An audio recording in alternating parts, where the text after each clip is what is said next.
Welcome to Guide Guru. We hope this video helps. You start by getting essentials in place. Confirm your iPhone model and make sure the battery is at least 10% so the process won't abort. Once done, open Finder on Mac or iTunes on PC. This tool will recognize recovery mode. Make sure you use an original Lightning or USB-C cable and connect the phone to the computer now. You're not configuring anything else yet.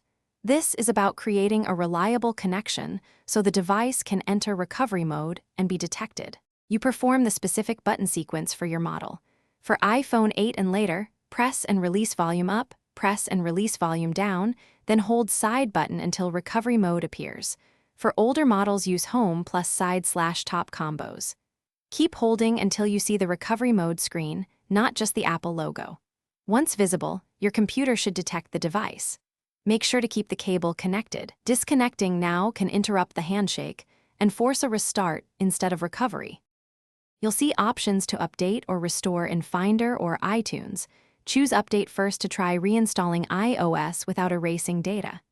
If update fails repeatedly, choose Restore, which erases the device, so only pick Restore if you have a backup or accept data loss.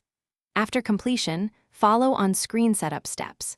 If the process stalls, force restart the iPhone and repeat the recovery mode sequence. This troubleshooting tip fixes most detection or frozen screen issues, so try. Thanks for watching. Consider subscribing if we helped you today.